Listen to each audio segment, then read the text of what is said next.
রবীন্দ্র জয়ন্তী উপলক্ষে ছোট ছোট বাচ্চাদের নিয়ে চলছে একটা ছোট্ট প্রচেষ্টা, যারা আগামীতে অনেক বড় হওয়ার স্বপ্ন দেখে। একজন অ্যাসিস্ট্যান্ট টিচার হিসেবে তাদেরকে গাইডেন্স দেওয়া এটা আমার অবশ্যই কর্তব্যের মধ্যে পড়ে। সো হ্যালো এভরিওয়ান, আসসালামু আলাইকুম। কি অবস্থা সবার? আশা করি সবাই অনেক ভালো আছো। রোজকার মতো সকাল 5:53 ঘুম থেকে উঠে ব্রাশ নিয়ে চলে গেলাম ছাদে।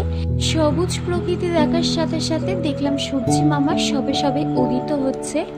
তারপরে আমি নিচে এসে ফ্রেশ হয়ে বিছানা গুছিয়ে নিলাম। এদিকে আমার শাশুড়ি মা রুটি বানিয়ে দিল, আর আমার বিয়ের চানা মটরের তরকারি ছিল, যেটা গরম করে নিয়ে যাচ্ছি স্কুলের উদ্দেশ্যে। সামনে যেতে যেতে দেখলাম একটা নারায়ণা স্কুলের বাস যাচ্ছিল। এসে দেখি আগের দিনের মতো প্রেয়ার টাইম শুরু হয়ে গেছে, তাই একটু অপেক্ষা করে গেলাম। তারপরে নার্সারিতে চলে এলাম, রোল কলিং করে বাচ্চাদেরকে শেখাচ্ছিলাম ই ফর এলিফ্যান্ট, এবং ওদেরকেও বলছিলাম তোমরা একটু লেখা প্র্যাকটিস করো, কারণ এরপরে তোমাদের লিখতে হবে। তারপরে চলে এলাম এলকেজিতে এ ফর অ্যাপেল লেখানোর জন্যে।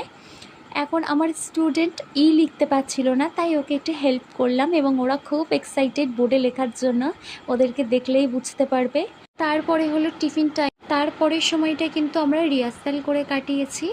যাই হোক, আমার ভিডিও ভালো লাগলে চ্যানেলটাকে অবশ্যই সাবস্ক্রাইব করুন।